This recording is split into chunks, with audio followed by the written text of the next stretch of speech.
আসসালামু আলাইকুম রহমতুল্লাহি ওয়া বারাকাতুহু।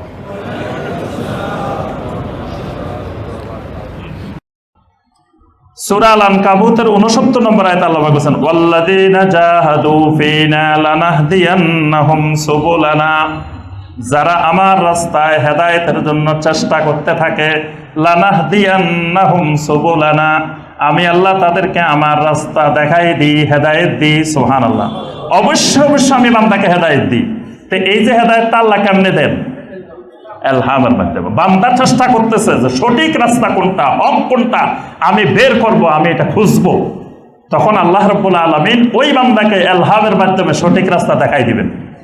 যে সঠিক রাস্তা খুঁজবে, অন্বেষণ করবে, মানে খালেস ভাবে ইখলাসের সাথে, সে আল্লাহর সন্তুষ্টির জন্য আগে থেকে মাথায় একটা জিনিস ঢুকাই রাখি, যদি হক খুঁজে তাহলে পাবে না।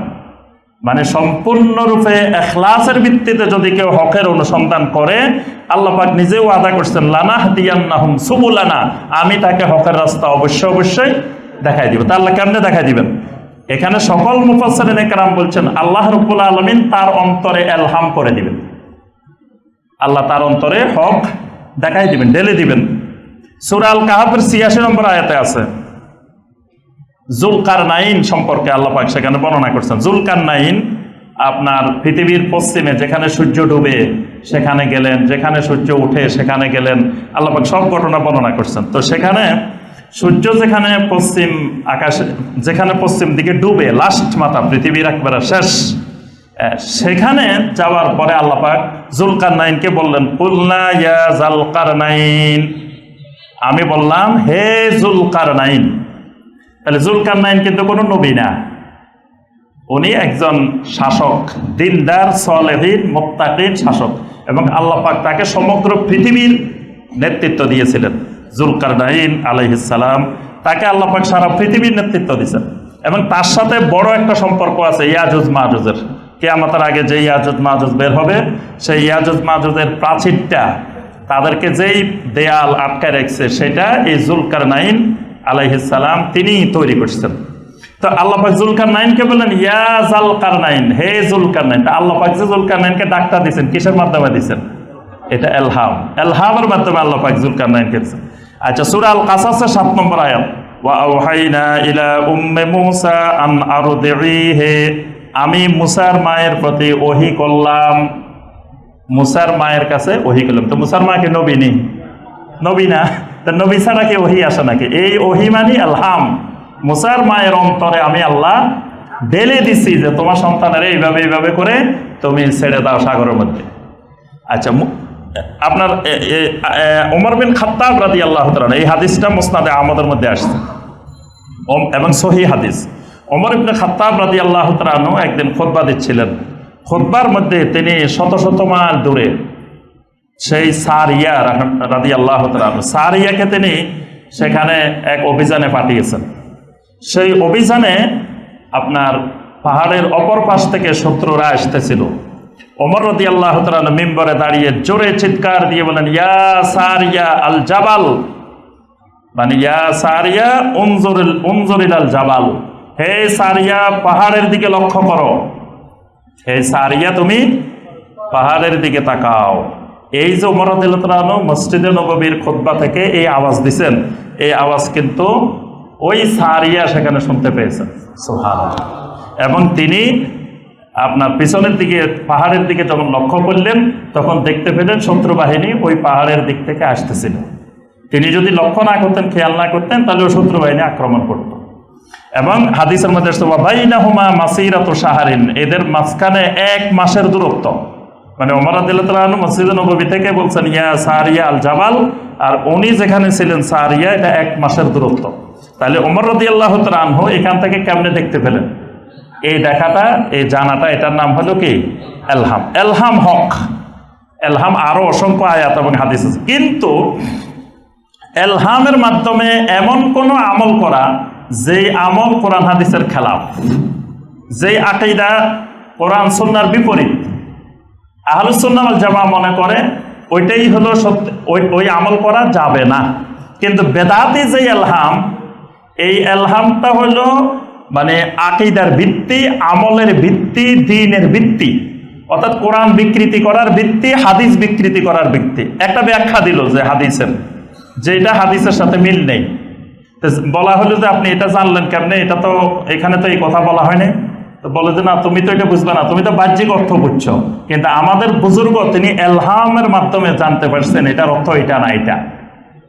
এই যে এলহামের মাধ্যমে কোরআন বিকৃতি, হাদিস বিকৃতি, এইটা ওই বেদাতে কাশফের অন্যতম ভিত্তি। 2 নম্বর হলো আল ইলতিকা বিন নবী সাল্লাল্লাহু আলাইহি ওয়াসাল্লাম ইয়াকাযাতান ওয়াল আখযু আনহু। 2 নম্বরে হলো বেদাতে কাশফের ভিত্তি হলো যিনি কাশফওয়ালা হয়ে যাবেন তার সাথে নবী সাল্লাল্লাহু আলাইহি ওয়াসাল্লাম জাগ্রত অবস্থায় দেখা সাক্ষাৎ করবেন এবং তিনি নবী সাল্লাল্লাহু আলাইহি ওয়াসাল্লাম থেকে সরাসরি হাদিস নেবেন। মানে উনি সাহাবীরা যেরকম নবী সাল্লাল্লাহু আলাইহি ওয়াসাল্লাম থেকে সরাসরি হাদিস নিছে, উনিও নবী সাল্লাল্লাহু আলাইহি ওয়াসাল্লাম থেকে সরাসরি হাদিস নেবেন এবং নবী সাল্লাল্লাহু আলাইহি ওয়াসাল্লামের সাথে তার সরাসরি মানে সশরীরে সাক্ষাৎ হবে সব সময়, যার কাশফ খুলে যাবে। এজন্য নবী সাল্লাল্লাহু আলাইহি ওয়াসাল্লাম কিন্তু কিছুদিন আগে আমাদের ফেনীতেও আসছেন। আমাদের ফেনী এসে এক মসজিদে উনি জুমা নামাজে ইমামতিও করছেন। ওই মাদ্রাসার ছাত্ররা ওই নবী সাল্লাল্লাহু আলাইহি ওয়াসাল্লামের পিছনে নামাজও পড়ছে।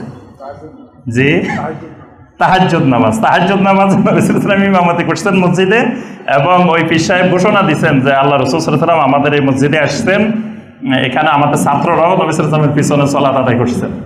তো তাহলে বোঝা যায় যে কাশফ যার খুলে যায়, মানে কাশফওয়ালা হইলে তার সাথে নবী সাল্লাল্লাহু আলাইহি ওয়াসাল্লামের সরাসরি সাক্ষাৎ, স্বপ্ন যুগে না, স্বপ্ন যুগে সাক্ষাৎ হক।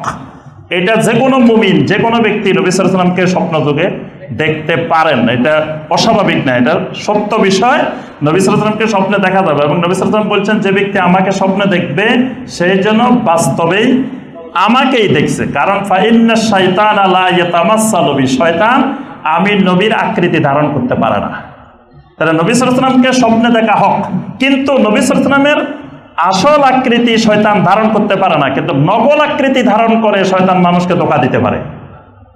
শয়তান একটা সুরত ধরে আসলো, আসি করলো যে আমি আল্লাহ রসুল। তা আপনি তো আল্লাহ রসুল সাল্লাল্লাহু আলাইহি ওয়াসাল্লাম কিরকম, তার চেহারা কিরকম, তার সামাইল সম্পর্কে আপনার কোনো জ্ঞানে নাই। তা আপনারা তো শয়তান যেরকমই বলবে আপনি মনে করবেন এরকমই মনে হয়, কারণ আল্লাহ রসুলকে কি আপনি দেখছেন না।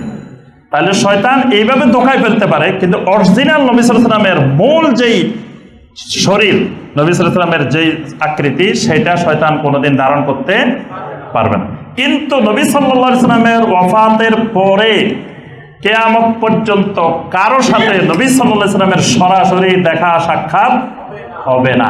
যদি হয়তো সাহাবায়ে কেরামের সাথে হইতো, কারণ সাহাবায়ে কেরামের চেয়ে নবী সাল্লাল্লাহু আলাইহি ওয়াসাল্লামের কাছে প্রিয় মানুষ বা নবী সাল্লাল্লাহু আলাইহি ওয়াসাল্লাম তাদের কাছে প্রিয় মানুষ, এরকম প্রিয়, এরকম মহব্বত আল্লাহর জমিনে আর কারো মধ্যে ছিল না, থাকবেও না। এবং সে আবু সুফিয়ান রোম সম্রাটের রাজদরবারে দাঁড়ায় বলছিল যে ওয়াল্লাহি মা রাআইতু হুব্বা আসহাবে মুহাম্মাদিন সাল্লাল্লাহু আলাইহি ওয়াসাল্লাম মুহাম্মাদান মিন কাবলিনা ওয়ালা বাদিনা, যে মুহাম্মদ সাল্লাল্লাহু আলাইহি ওয়াসাল্লামের সাহাবীরা মুহাম্মদ সাল্লাল্লাহু আলাইহি ওয়াসাল্লামকে যেরকম ভালোবাসে, এরকম ভালোবাসা জমিনে আমরা কোনোদিন আগেও দেখিনি, পরেও দেখিনি। আল্লাহর কসম করে বলছি, তারা তাদের জীবনটা নবী সাল্লাল্লাহু আলাইহি ওয়াসাল্লামের জন্য দেওয়ার জন্য সার্বক্ষণিক প্রস্তুত হয়ে থাকতেন। তাহলে সেই ভালোবাসার মানুষগুলোর সাথে নবী সাল্লাল্লাহু আলাইহি ওয়াসাল্লাম ওফাতের পরে কখনো এসে সরাসরি দেখা সাক্ষাৎ করেন নাই। নবী সাল্লাল্লাহু আলাইহি ওয়াসাল্লামের স্ত্রীদের সাথে সরাসরি দেখা সাক্ষাৎ করেন নাই। তারপরে মেয়েদের সাথে ফাতেমা রাদিয়াল্লাহু তাআলা আনহা আরো 6 মাস জীবিত ছিলেন, তার সাথে দেখা সাক্ষাৎ করেন নাই। কিন্তু এই কাশফের ভ্রান্ত ধারণায় তারা মনে করে নবী সাল্লাল্লাহু আলাইহি ওয়াসাল্লাম সরাসরি জাগ্রত অবস্থায় তাদের সাথে কি হয়, দেখা সাক্ষাৎ। 3 নম্বর ভিত্তি হলো এটা যে দাওয়াল ইলতিকা বিল খিদির আলাইহিস সালাম, তাদের খিজির আলাইহিস সালামের সাথে দেখা হয়। কাশফা যার হবে, এই কাশফওয়ালা ওলি খিজির আলাইহিস সালামের সাথে দেখা হবে। এখন খিজির আলাইহিস সালামের সাথে দেখা কেমনে হবে? খিজির আলাইহিস সালামের সাথে দেখা হয়েছিল কার? মুসা আলাইহিস সালামের। এখন খিজির আলাইহিস সালাম মানুষ না ফেরেশতা, এটা নিয়ে কিন্তু আহলুল ইলমদের বিশাল আলোচনা আছে। কারণ তিনি যদি মানুষ হইতেন, তিনি যে কাজগুলো করছেন, আজকে আমাদের তাফসিরে আসবে যে তিনি যে 3টা কাজ করছেন, এই কাজগুলো একটাও কোন নবীর শরীয়তের সাথে, দ্বীনের সাথে মিলে না। এই জন্য আহলুল ইলমেরা বলছেন তিনি আসলে মানুষই না, তিনি ছিলেন কি? ফেরেশতা। আল্লাহ রাব্বুল আলামিন তাকে পাঠাইছেন, আল্লাহ পাক তার পরিচয় দিয়েছেন আব্দুম মিন ইবাদিনা, আমার একজন বান্দা। তো ফেরেশতারাও তো আল্লাহর বান্দা, আল্লাহর গোলাম। আল্লাহ পাক কিন্তু তাকে মানুষও বলেন নাই, জিনও বলেন নাই, বলছেন আমার একজন গোলাম। তো এখন খিজির আলাইহিস সালাম মানুষ কিনা এটাই তো আপনার আহলুল আলেমদের বিতর্ক আছে। দ্বিতীয় কথা, খিজির আলাইহিস সালাম তো মারা গেছেন, যদি তিনি মানুষও হন তিনি মারা গেছেন। যদি জীবিত থাকতেন তো নবী সাল্লাল্লাহু আলাইহি ওয়াসাল্লামের সাথে সবার আগে দেখা হইতো। নবী সাল্লাল্লাহু আলাইহি ওয়াসাল্লামের সাথে পৃথিবীর কত শাসকদের দেখা হয়েছে, যেমন আদি ইবনে হাতেম রাদিয়াল্লাহু তাআলা তার দলবল নিয়ে নবী সাল্লাল্লাহু আলাইহি ওয়াসাল্লামের সাথে দেখা করতে আসছেন, হাদিসের মধ্যে সব আছে। তারপরে আপনার জিবরিল আলাইহিস সালাম মানুষের আকৃতিতে নবী সাল্লাল্লাহু আলাইহি ওয়াসাল্লামের সাথে দেখা করছেন, এগুলো হাদিস জুড়ে আছে। তো এরকম জীবনে একবার খিজির আলাইহিস সালাম যদি দেখা করতে আসতেন, এগুলো হাদিসে থাকতো না? তাহলে উনি যদি পৃথিবীতে জীবিত থাকতেন, কোথায় আছে যিনি নবী সাল্লাল্লাহু আলাইহি ওয়াসাল্লামের সাথে দেখা করলো না কেন? নবী সাল্লাল্লাহু আলাইহি ওয়াসাল্লাম বলছেন, লাউ কানা মূসা হাইয়ান মা ওয়াসিআহু ইল্লা ইত্তিবাই। আজকের জামানায় যদি মূসাও জীবিত থাকতো তা আমার ইত্তিবা করা ছাড়া মূসা আলাইহিস সালামের বিকল্প ছিল না। তো খিজির কোথায় লুকাইছিল যিনি নবী সাল্লাল্লাহু আলাইহি ওয়াসাল্লামের কাছে আসলো না কেন? আবার নবী সাল্লাল্লাহু আলাইহি ওয়াসাল্লাম বলছেন, আজকে পৃথিবীতে যত মানুষ আছে সবাই আগামী 100 বছরের মধ্যে মারা যাবে। তাহলে নবী সাল্লাল্লাহু আলাইহি ওয়াসাল্লামের সময় যদি খিজির থাকেও তো 100 বছরের মধ্যে মারা গেছে, কারণ ওই 100 বছরের মানুষ আর কেউ জীবিত থাকবে না, এটা নবী সাল্লাল্লাহু আলাইহি ওয়াসাল্লামের ঘোষণা। তাহলে তিনি মারা গেছে। এই জন্য শাইখুল ইসলাম ইবনে তাইমিয়া রাহিমাহুল্লাহ বলছেন খিজির আলাইহিস সালাম মারা গেছেন, এটাই হক। কারণ আল্লাহ পাক কোরআনে কারিমের মধ্যেও বলছেন যে আমি আপনার আগের কোনো মানুষকে স্থায়িত্ব দান করি নাই, ওয়ামা জাআলনা লিবাশারিন মিন কাবলিকাল খুলদ। আমি আপনার আগে কোনো বাশারকে, কোনো মানুষকে স্থায়িত্ব দান করি নাই, সবার মৃত্যু হয়ে গেছে। তারপরে 4 নম্বরে যে ভিত্তিটা সেটা হলো আর রুইয়া ওয়াল মানামাতিস সাদিকা, যে যিনি কাশফওয়ালা হবেন তিনি সত্য সত্য নতুন নতুন স্বপ্ন দেখবেন, সবসময় খালি স্বপ্ন দেখবেন, খালি স্বপ্ন দেখবেন। এই স্বপ্ন তার চালু হয়ে যাবে। তবে স্বপ্ন যদি বাস্তব হয়, রুইয়া সাদিকা হয়, এটা নবুয়তের 46 ভাগের 1 ভাগ। কিন্তু কাশফওয়ালা এত স্বপ্ন দেখবেন এবং স্বপ্নকে তার এলমের দ্বীনের ভিত্তি মনে করে বসে থাকবেন। যেমন আমাদের এই মসজিদেই এক মুসল্লি ছিলেন, আমি নাম বলবো না। তো ওই মুসল্লি, যে ভাই আমাদের এখানের মুসল্লি, তার শ্বশুর এখানে আসছেন। একদিন আমাদের এখানে তাফসীর শুনতে আসছিলেন। তা আমি যখন আলোচনা করছি যে ফাতেমা রাদিয়াল্লাহু তাআলা আনহা উনি আমাদের বোন, উনি আমাদের মা না, এটা ভ্রান্ত আকীদা, উনি রাগে ক্ষোভে উঠে চলে গেছে। গেছে পরের দিন জামাইরে বলতেছে সকালবেলা, এই শুনো, নাম ধরে বলতেছে, কালকে রাত্রে তো আরশে আজিমে মিটিং হয়েছে। মিটিংয়ে কি হয়েছে? জামাই জিজ্ঞেস করতেছে, আব্বা মিটিংয়ে কি হয়েছে সিদ্ধান্ত? তারপর সিদ্ধান্তের কথা বলতেছে, কালকে এই সিদ্ধান্ত হয়েছে, আল্লাহ পাক নাকি বাংলাদেশের সারা পৃথিবীর সব কুতুবদেরকে নিয়ে মিটিং করছে, এবং ওই মিটিংয়ে উনিও ছিল। ওই মিটিংয়ে হাজির ছিল।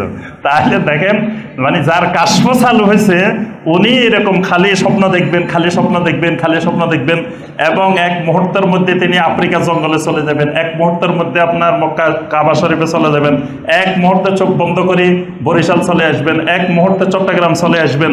মানে কারণ হলো তার কি কাশফ চালু হয়েছে। 5 নম্বর আল ফেরাসা। ফেরাসত মানে আমি একটা লোকের দিকে তাকাইলে লোকটার আগাগোড়া সব বলতে পারবো, এবং আগামী 20 বছর পরে কি হবে সেটাও আমি বলতে পারবো। এটার নাম ফেরাসত। এবং আমি নাম বলবো না, একজন বিরাট বুজুর্গ যার সাথে আমি দেখা করতে গেছি, আমাদের আশেপাশে, বেশি দূরের না। তা আমি একদিন অনেক কষ্ট করে সময় নিয়ে ওনার সাথে দেখা করতে গেছি। আর আমাকে বলতেছে যে, আমি পরিচয় দিলাম যে আমি ইসলামিক ইউনিভার্সিটি লেখাপড়া করছি। তারপরে ওনার এক ছাত্র আছে পটিয়া মাদ্রাসার, ওই ছাত্রের ব্যাপারে আলাপ আলোচনার অনেক কথাবার্তা হয়েছে। হইতে এক সময় আমাকে বলতেছে, উনি তো আমাকে, ওনার এমন ফেরাসত, সব বলতে পারে, কিন্তু উনি আমাকে ওইভাবে চিনতে পারেন নাই। আচ্ছা, তারপরে উনি বলতেছেন যে, শোনেন, আমার ভিতরে কিন্তু ফেরাসত আছে, ফেরাসত। আচ্ছা, কি ফেরাসত আছে? উনি আমাকে বলতেছেন, আজ থেকে 20 বছর আগে আমি পটিয়া মাদ্রাসায় দেখতাম যে সৌদি আরব থেকে বড় বড় শায়েখেরা, বড় বড় সাহেবেরা এই আসতেন। আসার পরে আমরা বিরাট বিরাট খাসি জবাই করে করে খাওয়াইতাম। আর এরা সৌদি আরবের সবাই একবারে বুকের মধ্যে হাত বাঁধতো, তারপরে রাফল ইয়াদাইন করতো, তারপরে জোরে জোরে আমিন করতো। আমাদের পটিয়া মাদ্রাসায় আসি, আমার তখন ফেরাসত খুলে গেছে। উনি বারবার খালি ফেরাসতের কথা বলতেছে। আমি তখন ওদেরকে বলছিলাম, এই যে তোমরা টাকার লোভে বসে বসে এদেরকে খাসি খাওয়াইতেছ, এই কয়দিন পরে এদের এই রাফল ইয়াদাইনের ফেতনা, আমিনের ফেতনা, এটা সারা বাংলাদেশে ছড়াই পড়বো। আমি আরো 20 বছর আগে বলছি এদেরকে দেখেন আজকে 20 বছর পরে পুরা বাংলাদেশ জুড়ে এই যে রাব্বুল ইয়াদাইন, আমিন, তারপরে বুকে হাত বাঁধার ফেতনা ছড়াইছে। আমি কিন্তু 20 বছর আগে টার পাইছি। তো কিভাবে টার পাইছে উনি? ফেরাসতের মাধ্যমে। ফেরাসত, উনার ফেরাসত খুলে গেছে। তো এই কাশফের আরেকটা ভিত্তি হলো, 5 নম্বর ভিত্তি হলো ফেরাসত।